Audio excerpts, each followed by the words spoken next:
ever since Elon Musk clearly overpaid for Twitter, he's been trying to find ways to make it pay. First, there was getting people to pay for the famous blue Twitter symbol next to their name. Now he's trying to force people to buy that status by limiting the number of posts that non-paying users can view.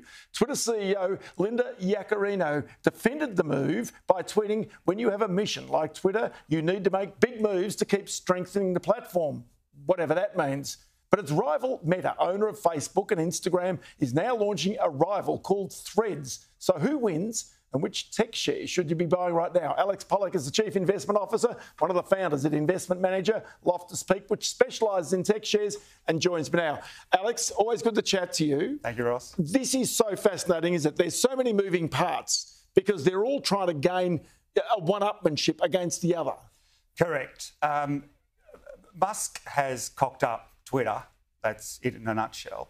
And, you know, Zuckerberg has got the necessary infrastructure and the connected users and the balance sheet to be able to launch a competitive product in the name of Thread. But it's fair to say that he's probably also screwed up the amount of money he's put into the metaverse. Oh, yeah. But he's gone off that bet in the last 6 months. Like, he's recognised that is actually not working.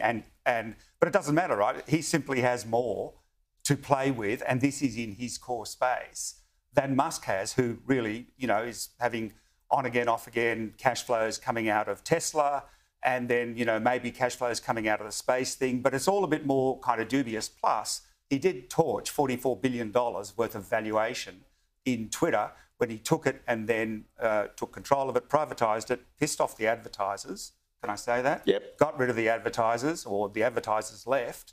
And now he's really, you know, putting in all kinds of constrictions which people don't like.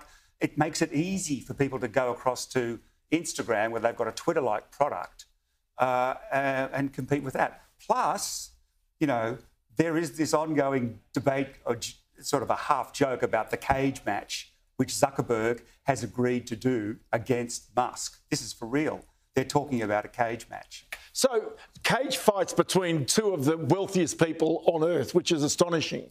And yet, are they both missing the point in what seems to be a relatively egotistical sort of, if you like, quest for control of the users? When you've got the AI space coming up rapidly, Microsoft seems to have an advantage there, and everybody's trying to play catch up. Oh, yeah.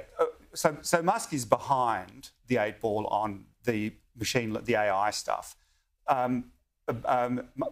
Zuckerberg isn't. What happened with Zuckerberg is that Apple imposed all kinds of privacy constrictions around his Facebook application, and they at the point at which they were going to put all the money into Meta, they took a portion of it and they spent big time on trying to understand how the algorithms were working without the feed that was coming from Apple, and it kind of worked. Big time. And you've seen that in the share price of Meta in particular. Doubled. That's right. That's right. So all of these stocks, you and I were talking earlier, have really taken off in the past 12 months. Yeah. Now, that's true. That's a reflection of maybe interest rates in the US, maybe things are getting a bit better.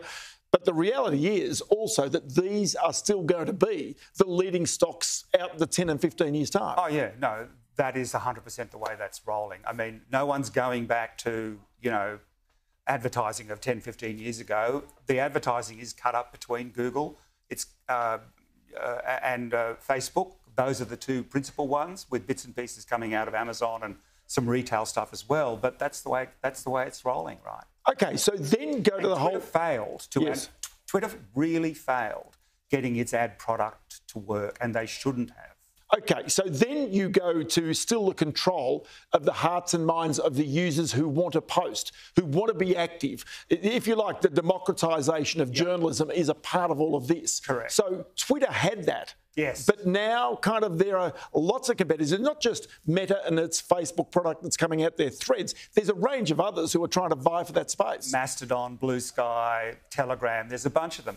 No, that's 100% correct, Ross. Twitter really dropped the ball and annoyed its user base at the same time, and annoyed its advertiser base at the same time. I mean, like, you couldn't script something that was worse put together than what they actually did. So, you know, they really blew up their business, and left it easy for any competitor, frankly, and especially one as capable, with as much money, with as much will to fight as Facebook, to come in and, launch a competitor product.